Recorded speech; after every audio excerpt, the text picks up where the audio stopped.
하나님께서는 하나님의 자녀들을 인도하십니다. 이것은 성경 전체에서 굉장히 반복하며 중요하게 우리에게 가르쳐 주시는 영적 원리입니다. 로마서 8장 14절 말씀입니다. 무릇 하나님의 영으로 인도함을 받은 사람은 곧 하나님의 아들이라. 하나님께서는 당신의 자녀들을 그냥 내버려 두시는 분이 아니십니다. 그렇기에 내가 구원받은 하나님의 자녀다라고 생각한다면 마땅히 지금 하나님께서는 나를 인도하고자 하고 계시는구나 라는 것을 굳게 믿어야 합니다. 이러한 하나님의 인도하심은 어떤 기계적인 인도하심이 아닙니다. 우리를 사랑하시고 우리와 인격적인 그 관계 속에서 이루어지는 것이 하나님의 인도하심입니다. 그래서 주님은 말씀하십니다. 요한복음 10장 27절 내 양은 내 음성을 들으며 나는 그들을 알며 그들은 나를 따르느니라. 하나님께서 우리를 인도하실 때 그 인도하심은 주님께서 우리를 아시고 우리가 주님을 아는 그러한 인격적인 관계 속에서 이루어집니다. 즉 우리를 사랑하시는 가운데 우리를 보호하시고 우리를 선한 길로 이끌어 주신다는 것이죠.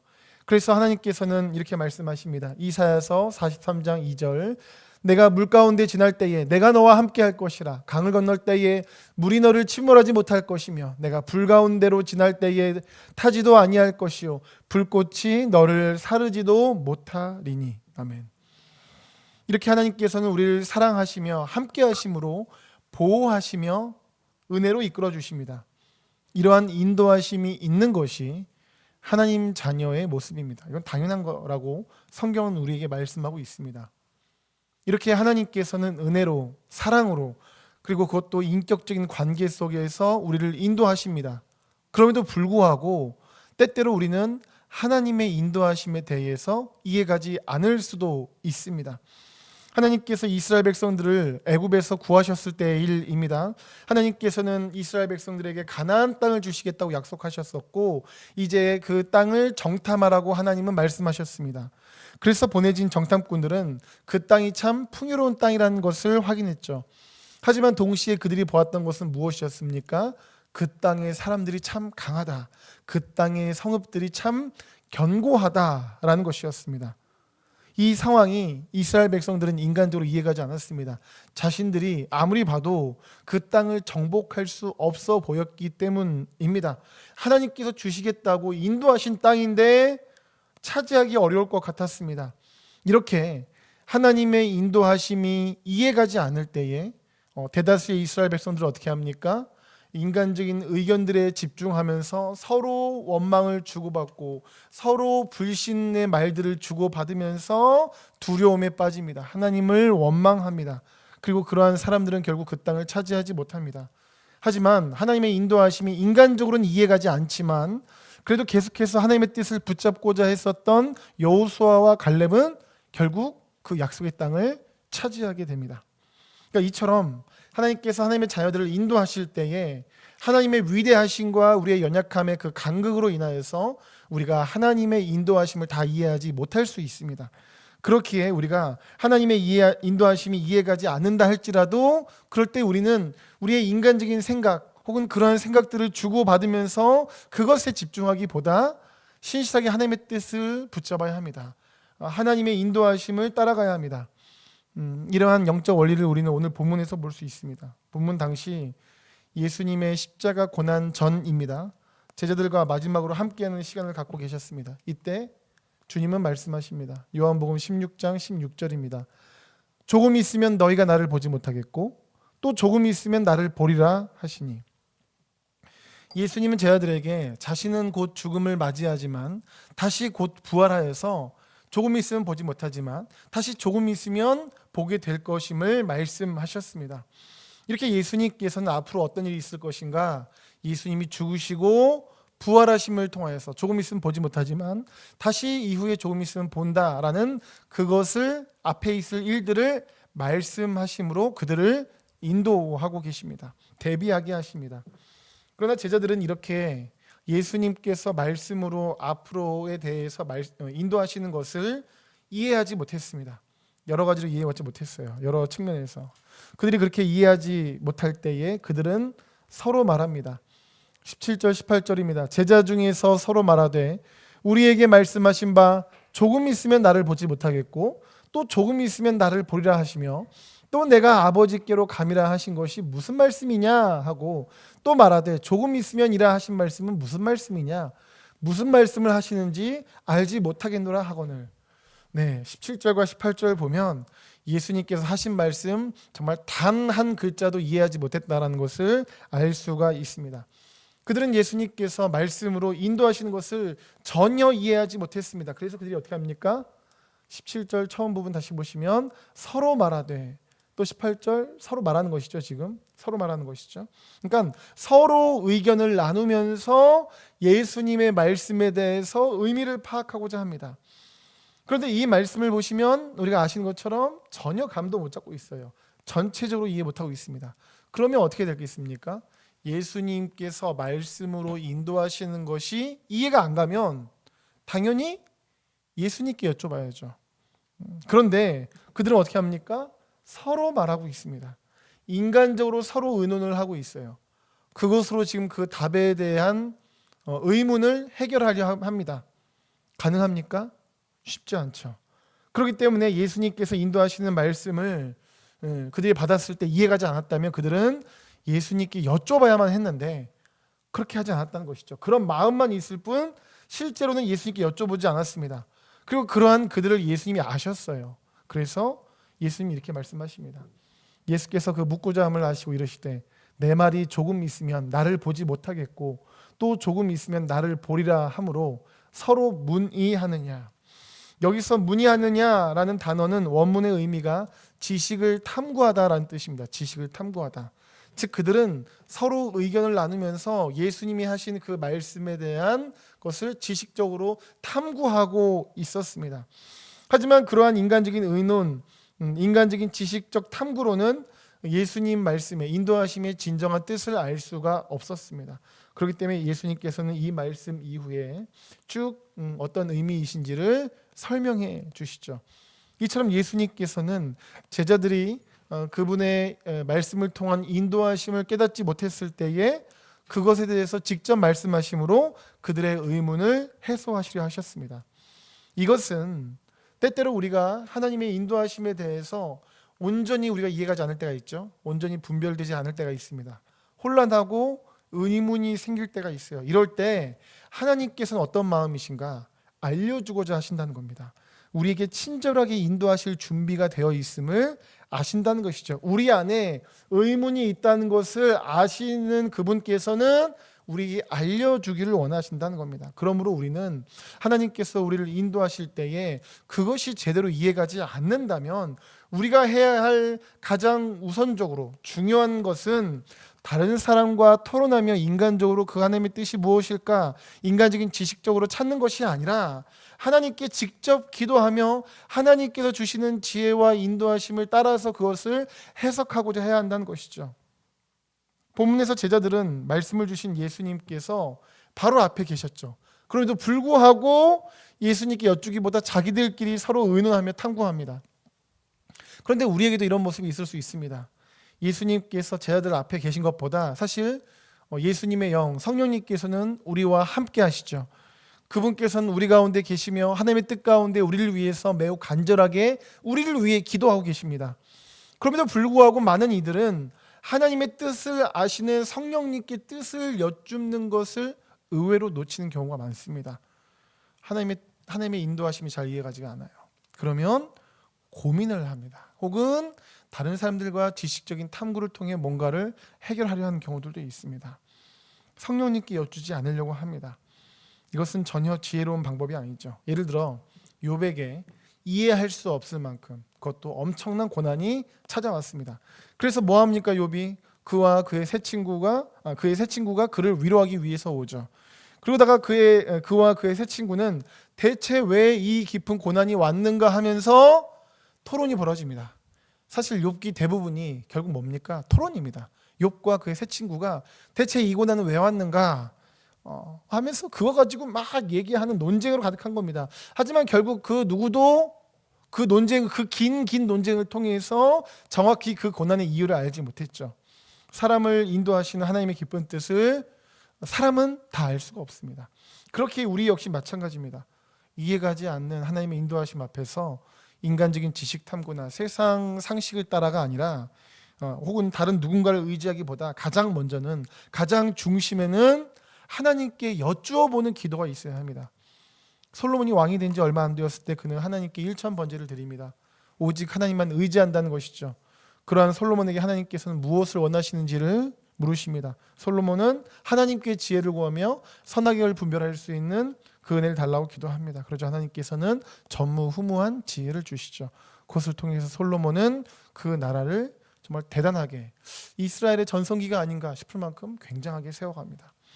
그런데 만약에 솔로몬이 하나님만을 의지함으로 나아가지 않았다면, 1,000번째로 나아가지 않고 1,000명의 사람들을 모아서 회의를 했다면, 그렇다면 우리가 알고 있는 그 솔로몬, 그 엄청난 지혜의 사람으로 세워질 수가 없었을 것입니다. 솔로몬은 그렇게 먼저 하나님만을 의지함으로 나아가서 하나님께 지혜를 받고, 그러고 나서 나라의 사람들을 세웁니다. 말씀의 순서가 그래요. 그렇게 하나님만 의지했던 왕 솔로몬을 통해서 이스라엘은 부강해지죠.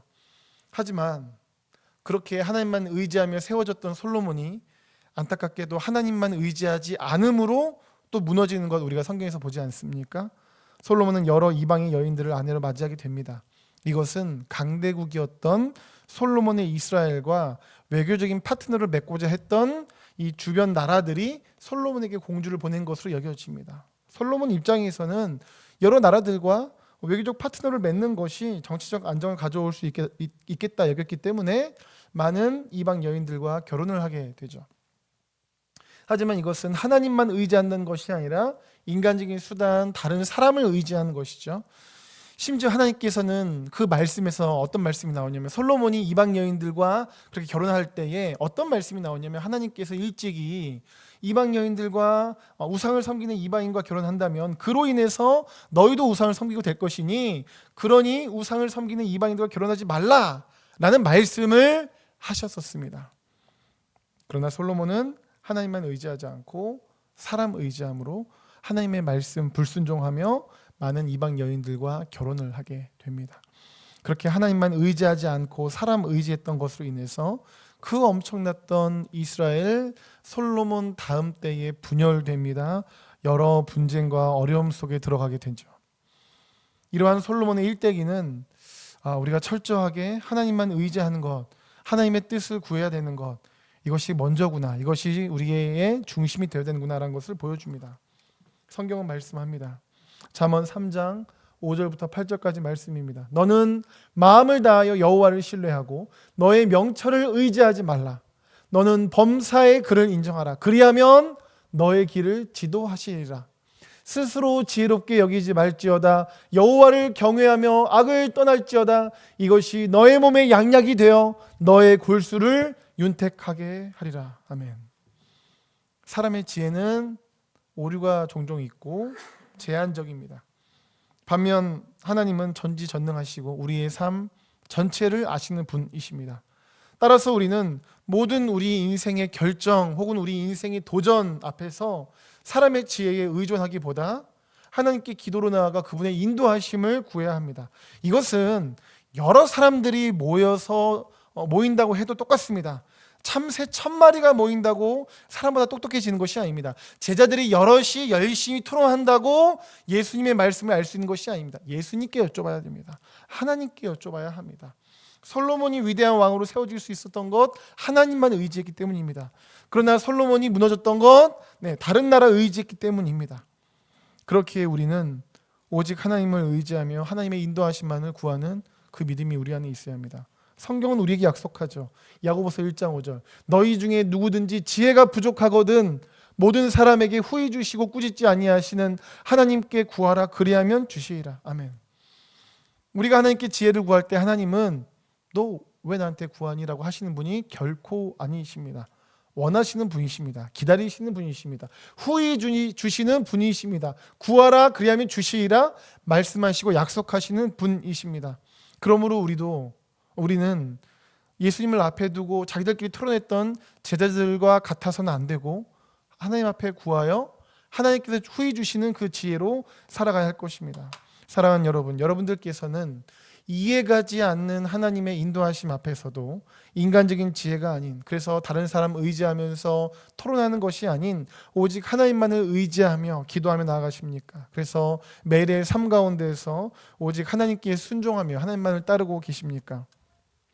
다시 오늘 본문을 보시면 16절에 예수님의 말씀을 제자들은 해석하지 못했고 결국 이후에 예수님께서 가르쳐 주셔서 그 말씀을 제대로 이해하게 됐죠. 자, 이것을 우리가 한번 영적으로 기도의 응답 차원으로 한번 해석해 보겠습니다. 예수님께서 말씀을 주셨을 때 그들이 제대로 이해 못했죠. 그것처럼 우리가 주님께서 우리에게 응답을 주실 때가 있죠. 우리가 말씀을 혹은 묵상할 때에 주님께서 우리에게 주시는 메시지들이 있죠. 또한 삶 가운데 주님께서 우리에게 주시는 여러 사건들을 통한 메시지들도 있을 것입니다. 그럴 때 우리는 우리 마음대로 해석해서는 안 되고 그 응답의 해석 역시 예수님께 받아야 한다라는 것입니다. 네, 우리가 주님께 응답 받았을 때 그 응답이라는 것은 다양한 통로를 통해서 여러 은혜의 수단을 통해서 우리에게 올 수 있죠. 그때 그것을 우리 마음대로 해석하기보다 그 응답의 해석 역시 주님께 받아야 한다는 것입니다. 우리가 응답을 받았지만 놀랍게도 그것을 잘못 해석할 수도 있습니다. 예수님이 눈앞에서 말씀하셔도 그것을 우리가 제대로 해석하지 못할 수가 있다는 것이죠. 한번 기초적인 부분도 잠깐 생각해 보겠습니다. 사무엘이 어릴 때였습니다. 엘리 제사장 곁에서 그가 섬겼죠. 그때 하나님께서 사무엘을 부르십니다. 그런데 어렸던 사무엘은 하나님께서 부르시는 것인지 엘리 제사장이 부르는 건지 분별하지 못했죠. 그래서 사무엘이 엘리 제사장에게 가고 이것이 3번 반복되니까 이 엘리 제사장은 사무엘에게 하나님 부르시는 거라고, 여기 있다고 고백하라고, 죽게 나가라고 이렇게 알려줍니다. 그래서 하나님의 부르심을 사무엘은 분별하고 하나님께 나아가게 되죠. 그러니까 이처럼 우리도 하나님께서 우리를 부르시는데도 아예 그 자체를 분별하지 못할 수도 있습니다. 그래서 하나님께서 우리의 삶의 여러 사건들을 통해서 말씀하시고 부르시는데도 우리는 그냥 그것을 흘려보내는 일상들이 될 수 있다는 것이죠. 우리 인생 속에서 마찬가지입니다. 어떤 일은 하나님께서 우리에게 행하신 일이에요. 하나님을 찬양하라고, 혹은 뭐 이렇게 정신을 차리라고, 혹은 어떤 것을 메시지를 주시기 위해서 우리 가운데 어떤 일들을 주실 수 있습니다. 그때 우리는 그냥 우리의 인간적인 해석으로는 제대로 해석이 안 될 수 있어요. 그러므로 우리는 그러한 삶에 흘러가는 모든 일들에 대해서 하나님 앞에 여쭙는 기도를 드려야 합니다. 예를 들어 우리 인생 가운데 감사한 일이 있습니다. 그러면 무조건 기뻐하고 감사하는 것에서만 머물러서는 안 되고 하나님께 기도해야 됩니다. 하나님 감사합니다. 오늘 어떤 감사한 일을 주셔서 감사합니다. 그 일을 저에게 주신 이유 역시도 제가 분별케 하옵소서. 그 뜻을 주님 알게 하여 주시옵소서. 그래서 그 목적 따라서 내가 살게 하여 주시옵소서. 이렇게 우리는 기도해야 됩니다. 반대로 어려운 일에 대해서도 마찬가지입니다. 하나님, 오늘 어떤 일이 있어서 마음이 괴로웠습니다. 이런 일들이 있게 하신 이유를 분별하게 하여 주시옵소서. 하나님, 오늘 기도하다가 이런 응답을 받았습니다. 그런 응답을 주신 이유와 목적을 내가 더욱더 깊게 분별케 하여 주시옵소서. 말씀을 묵상하다가 이런 응답을 받았는데, 이런 메시지를 깨달았는데, 주님, 그것을 깨닫게 하신 이유와 목적이 무엇입니까? 더 깊게 그것을 해석할 수 있는 지혜를 주여 주시옵소서. 이럴 때 우리는 우리에게 주신 응답들을 그냥 흘려보내지 않고 더 깊이 제대로 해석할 수 있다라는 것이죠. 조금 더 들어가세요. 주님의 인도하심에 대해서 주님께 해석을 받아야 된다는 것은 우리가 아브라함을 통해서도 볼 수 있습니다. 하나님께서는 나이 많았던 아브라함에게 자녀를 주실 것이라고 말씀하셨죠. 그런데 아브라함과 사라가 그것을 인간적으로 해석해 버립니다. 그래서 창세기 15장에서 아브라함이 일단 낙심을 해요. 그리고 하나님께서 이제 별을 보여주면서 이렇게 말씀하실 때에 아브라함이 그냥 나에게는 나는 너무 나이가 많아서 나에게서 자녀가 나올 수 없을 것 같다. 그러니 나의 종이 나의 이제 후손이 될 것이다. 나의 모든 상속자가 될 것이다라고 말을 합니다. 그러자 하나님께서 그에게 약속을 주시면서 너의 몸에서 난다. 너의 자녀는 너의 몸에서 난다. 상속자는 너의 몸에서 난다. 이렇게 약속해 주시죠. 그러고 나서 창세기 16장에서 아브라함과 사라가 그것을 잘못을 해석합니다. 그래서 사라가 아브라함에게 이렇게 말을 해요. 하나님께서 아브라함 당신에게 자녀를 주시는데 이제 좀 우리 말로 좀 풀어서 해석하자면 이렇습니다. 나를 통해서 아닌가 봅니다. 내가 나이가 많아서 나를 통해서 낳는 것이 아닌가 봅니다. 그러니 나의 여종의 몸을 빌어서 우리가 집안의 대를 이어갑시다 라고 사라가 아브라함에게 말을 합니다. 아브라함이 그것을 동의합니다. 그리고 태어난 것이 그 아픔이 되었던 이스마엘인 것이죠. 이것은 하나님께서 원하셨던 것이 아니었습니다. 하나님께서는 아브라함과 사라를 통해서 낳기를 원하셨어요. 그런데 그것을 아브라함과 사라는 자기들 멋대로 해석을 해버리는 겁니다. 그래서 나의 몸이긴 나의 몸이지 라고 아브라함이 생각을 하면서 그것이 꼭 사라가 아니어도 되잖아, 이런 식으로 하나님께 그 해석을 여쭙지 않고 자기들 마음대로 해석합니다. 그들은 여쭈어봐야만 했습니다. 지금 우리가 이렇게 해석했는데 이게 맞나? 여종 하가를 통해서 자녀 낳는 거, 하나님 이것이 하나님께서 원하시는 것입니까? 여쭈어봐야만 했습니다. 여쭙지 않고 그들은 마음대로 진행해버리고, 그로 인해서 하나님께서는 그들을 14년간 떠나 계셨습니다. 응답을 주시지 않았습니다. 그만큼 하나님께서 매우 기뻐하지 않으셨던 일이었습니다. 그렇습니다. 응답을 받고도 하나님께서 기뻐하시지 않는 일을 할 수 있습니다. 응답을 받고도 오히려 그 응답과 멀고 먼 곳을 향해서 나아갈 수 있습니다. 그것은 내 마음대로 해석할 때입니다. 그래서요, 응답 받는 것에만 우리가 집중하며 기도할 것이 아니라 그 응답에 대해서 우리가 어떻게 해석하고 어떻게 순종하며 살아가야 되는 것까지도 우리는 끊임없이 아버지 앞에 여쭈면서 순종해야 합니다. 사랑하는 여러분, 모든 성도님들께서 해석도 하나님께 여쭈기를 예수님의 이름으로 축복합니다. 그래서 날마다 묵상하며 깨닫게 되는 것도 하나님께 그 해석을 여쭙고 기도하며, 또한 삶에 벌어지는 일들 역시도 그것 역시도 모든 해석을 하나님께 여쭙고 순종하며 나아가셔서, 그래서 하나님께서 주신 놀라운 응답들이 여러분들의 삶 가운데 온전히 30배, 60배, 100배의 결실을 거둘 수 있기를 예수님의 이름으로 축복합니다.